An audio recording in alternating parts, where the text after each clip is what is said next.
Hey, what's going on? Got a good eye back here, and we're going to start a new series called Behind the Music, and I'm going to kind of go over how I create my music, my electronica. And there's a lot of things that I do live with what's called an Akai Force, which is a 64 pad MPC, but there's also a ton of stuff that I do just on my iPad, and I'm actually considering moving solely back to the iPad like I used to back in the day, because there's been so many advances, and these new iPads are pretty much more powerful than some of the laptops I've owned. And I use it for recording, I use it for live play, I use it for looping, all that kind of good stuff. So yeah, so I'm going to go over like some tutorial series of some of the different tools that I use to create my music. And then we're also going to start showing you behind the scenes of how I create some of my music, like crash override, things like that. And so there's two main tools that I like to use on my iPad. One is called Drambo, which is this one here in front of you. Another one's called Loopy Pro, and they're both top notch. And today we're going to focus just on Drambo. I'm not going to really get into, for the next couple videos, I'm going to show you how I do sample based. And by sample based, I mean ones I've created. I'm not sampling from somebody's record. These are just already loops that I've made, and how to arrange them properly, how to record them, things like that. But I also do a lot of stuff with MIDI where I actually play in all of the instruments. I program all the drums, things like that. And we'll show you how to do that. That's why I want to start off with Drambo, because that one does it the best, in my opinion, as far as marrying both a sample-based workflow and also MIDI, because it already has a MIDI sequencer built into it, things like that. Loopy Pro, you can add it in, right? You can add it in as a what they call a plugin or an AUV3. But I really like this workflow here. So we'll start off in Drambo, and then we'll make our way over to Loopy Pro as well in some later videos. So if you're not familiar with Loopy Pro, or if you're not familiar with iPad music at all, essentially on iPad, there are just countless amounts of different musical apps, and they do a real good job because of the core audio driver, making it very easy for developers to make a ton of stuff. You can see just in my own little bit here that I've got a ton of different music apps, and these are professional quality stuff. Some of the synths on here are excellent. Some of the DAWs, just the guitar processors, everything is just phenomenal.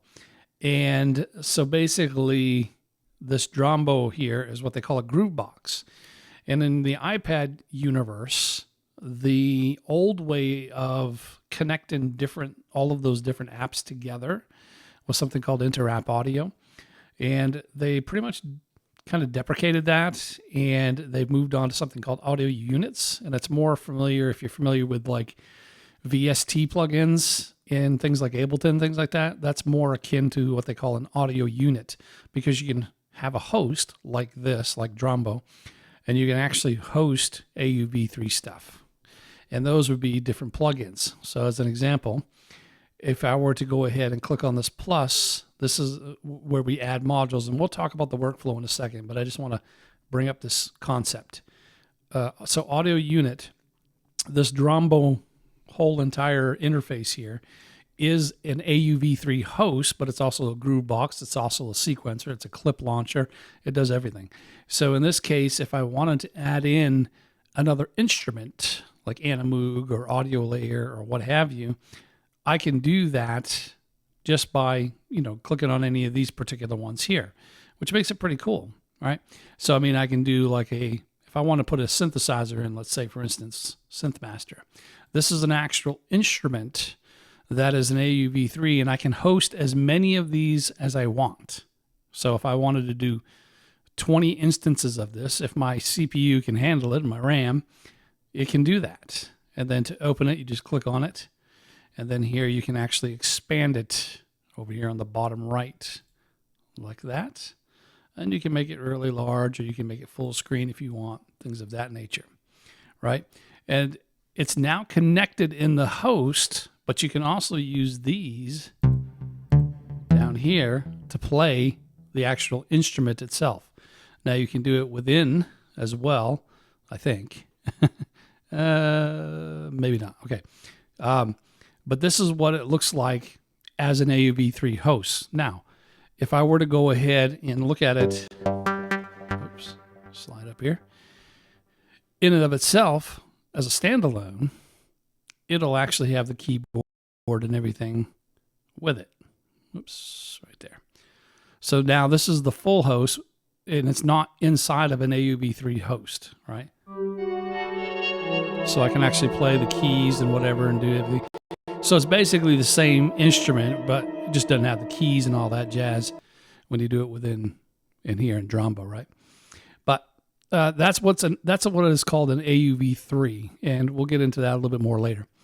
So let's talk a little bit about this interface here. Basically with Drambo, it can be a little difficult to wrap your brain around at the beginning because of the modular nature of it. These are connectors here, and they're all color-coded, and they all do certain things. But we won't get super deep into the weeds on that. We'll just do some very simple stuff today. But just going from left to right, this is where you add in what they call modules. Now, you can get rid of modules by dragging and get rid of them by dragging them off there. These are what they call tracks, okay? So in this particular case, I had added another track there, but it ends usually by default at 8. And you're probably thinking, man, I only get 8 tracks? That sucks. No, that's not true. If you go to main right here, and then you go over and you just grab any of these and move it. Oops. Let me try that again.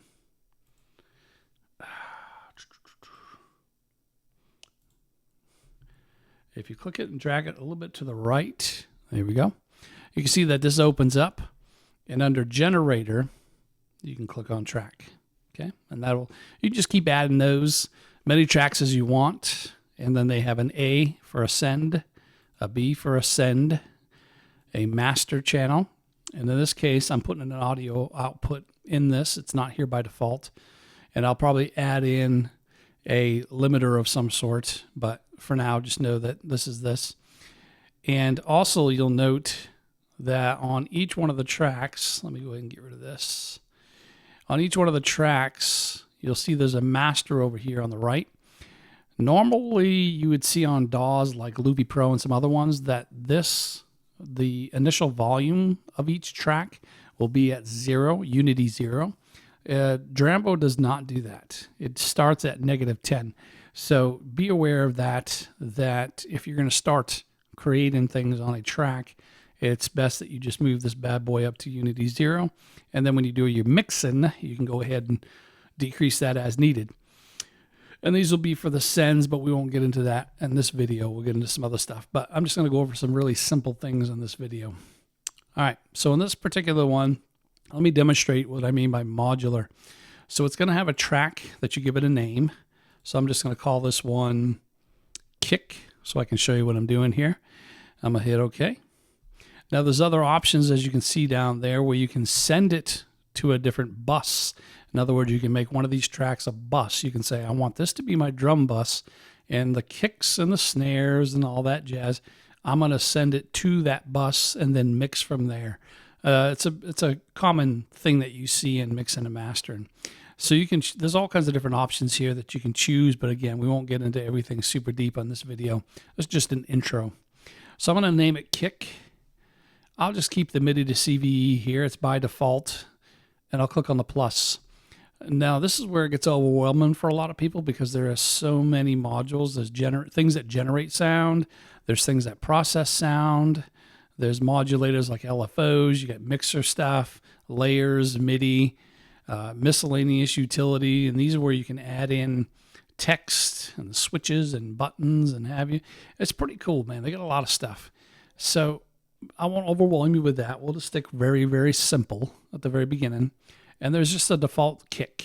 Okay, so I'm going to click on that.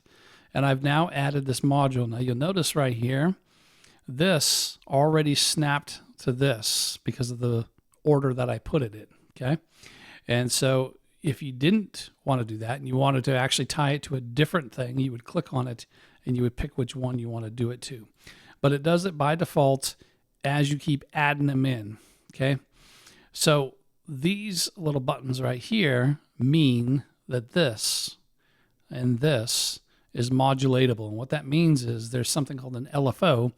LFO will generate a sine of some sort of wave shape, and that gives things motion. So if you want your tune to be wobbling back and forth, you can actually tie an LFO to it, so it's kind of like an automated movement, motion type of thing to it.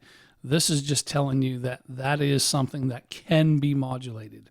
And we'll talk about that in later videos as well. But for now, I just added a kick, and down here, you can hear that I can click and put it wherever. Now, this one doesn't actually change the pitch, but there are ones that you can do to make it pitch, like if you use like a flexi sampler or things like that. In this case, we're just going to stick with whatever this is right here. And you can see I've got this layout here that I can use, but I can also switch it to keys if you want. I prefer this, okay? So in this particular case, let me introduce you to something called a sequencer. So here we have a 16-step sequencer by clicking on that. And this particular one here is only 1 bar currently. If you go over here and click on that, you can see that you can add more bars up to 16 bars. That's where it tops out at.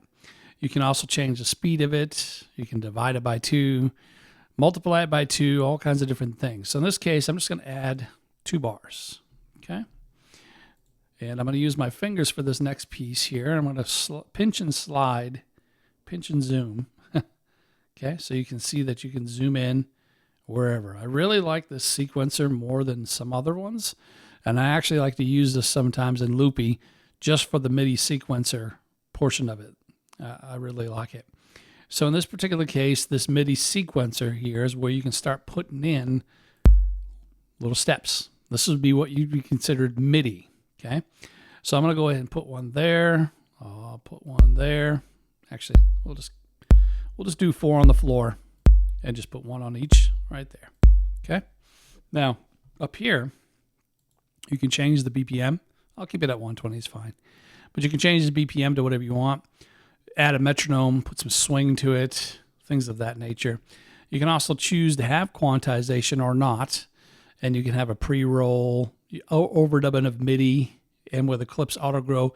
Again, we won't get super deep into all that right in this one here. I'm just doing very basic stuff. So let's close that out. So now that we actually added some steps in here, now if we click play, it's just going to go ahead and keep doing that over and over and over and over, just like that. So it's going to loop over and over. Okay, we'll stop that.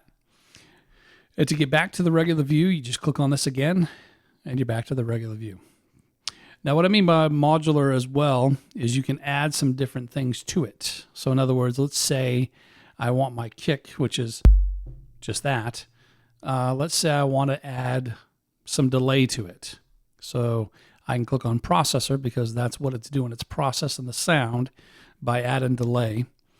And they have built-in ones, or what you can do as well is if you have any, you can go ahead and use your AUV3. So these, again, are like VST plugins that you would see on Ableton. So I have a couple that I really like this particular Bleach delay is really nice. But I'm going to use the default here, just in case you don't have any AUV3s at the moment. I'll show you that you can do this all within here. So we're going to go, there's a couple different ones. I like this delay rack because you can add a little ping pong, like pan to the left and right. Let's drop the wet down a little bit. We don't want it going crazy. And we can see here we can change the length. Feedback would be how long the delay lasts. And then I'm going to set it to a quarter beat in this case. But you can also see you can do a dot delay as well. So now if I click on here, you can hear it. If you got your headphones on, you'll hear it pan left and right. And I can change how long that stays by bringing the feedback part up. So now let me take out a couple of these steps. Let's see what it sounds like now with some delay. Yeah, I like that.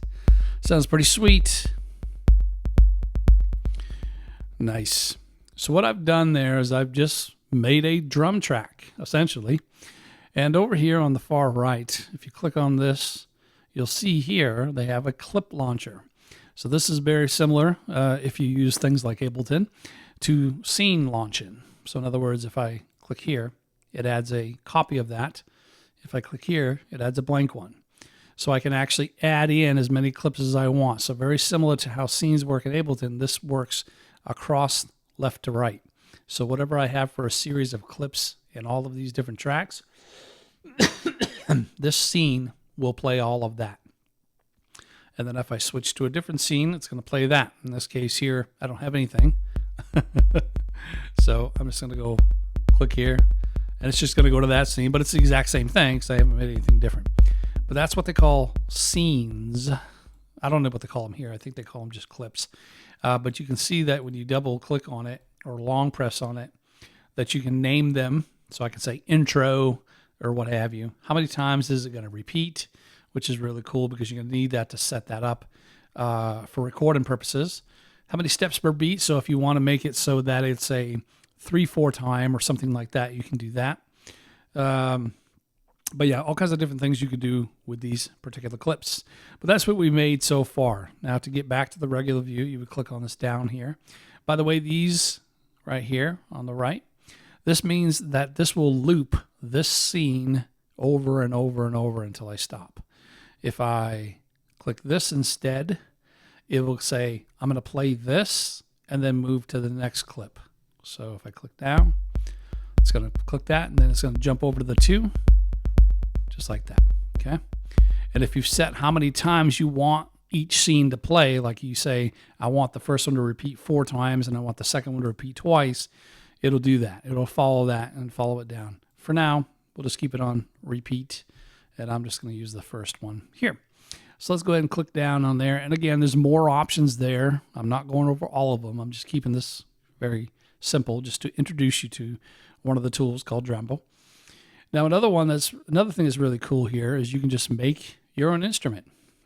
So in this particular case, to do an instrument that you're making yourself, you don't have to do this if it's an AUV3 instrument that you're adding in, but if you're making your own instrument, you want to go ahead and drop in a MIDI to CV, or else it won't register you playing the keys down here with whatever the instrument is. And again, you can go modular, and you can say, I'm going to generate something. Now, typically in a synthesizer world, things start with an oscillator, and the oscillator will have this long, depending on the shape, this long beep, you'll hear it in a second, and it will just continually go forever and ever and ever. But what you do is you add that in, and then after it, again, everything's working left to right.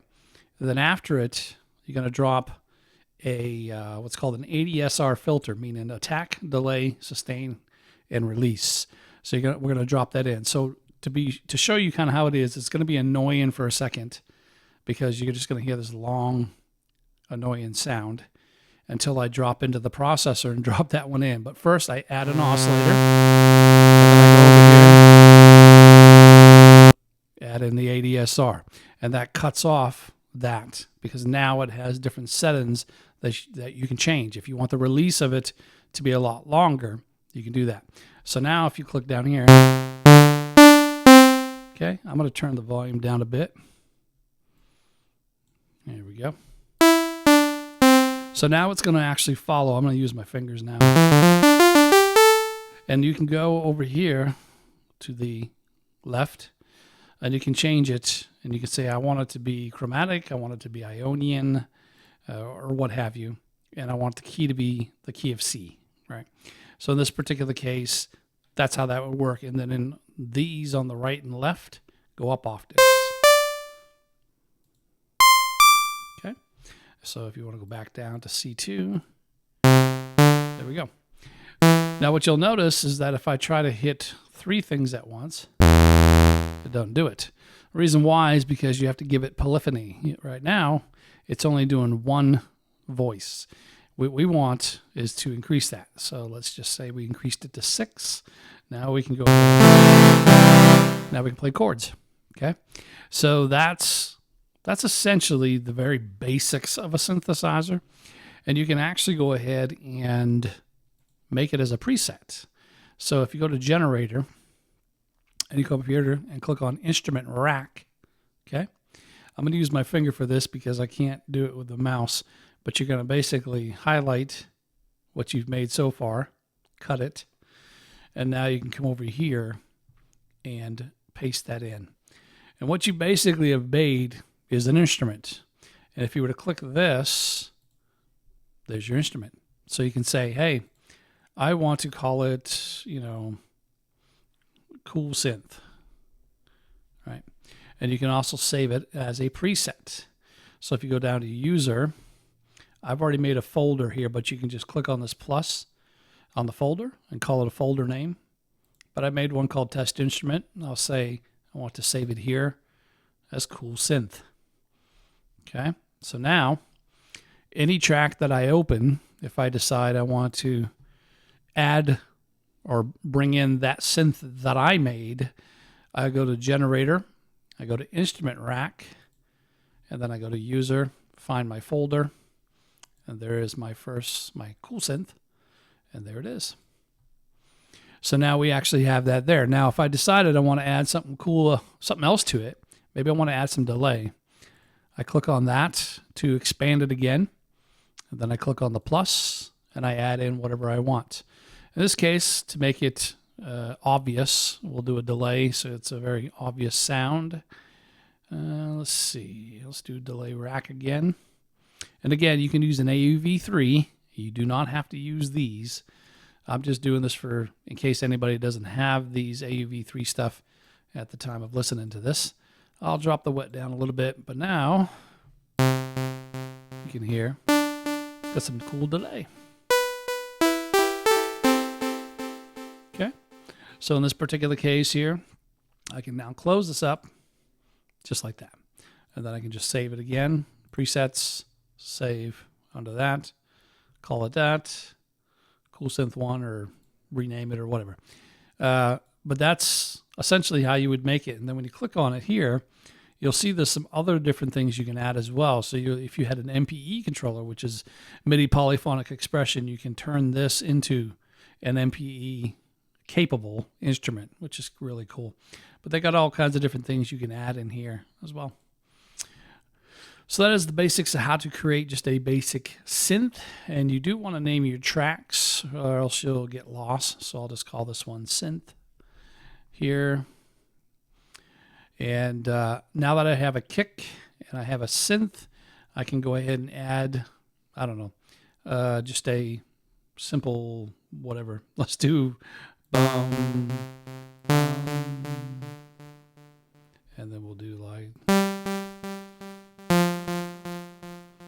and there. Now what you can also do is if you want one to be a longer note, just click and drag it like that.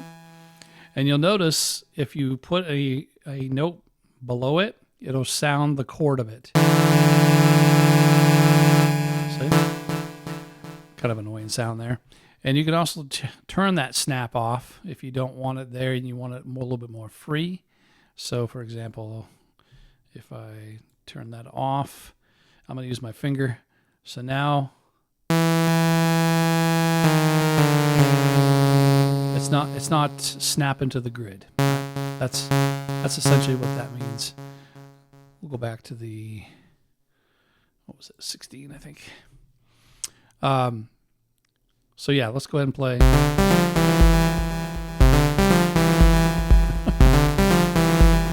Sounds pretty dumb, but you get it. And actually, it would probably sound pretty cool if it was a little higher. So what you can do in that case is click on the select, and then if you hold in, you can say select all. And what it will do is it will select all the notes that you already have there. And then we can come over here. And if you go to edit, by the way, this is your clip editor, right? So these are where you can do some different things to it. But if you go to edit, you can actually transpose things up and down. Let's say I want to go up an octave altogether. So that's minus and that's going up one. I'll go up, click out of that, turn off my select.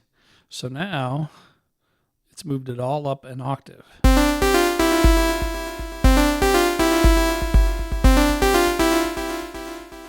Pretty sweet. So that's really the basics of using the clip launcher along with creating like your first little synth and dropping a little kick bad boy in there with a little bit of delay, a little bit of effects, things like that. But yeah, that's going to cover it for today, just for a basic intro into Drambo. When we do some more videos here, we're going to start adding in things like samplers, where I can actually add in my samples for my songs and show you how to do that, and then how we can do mixing and mastering as well. So until next time, peace out, boys.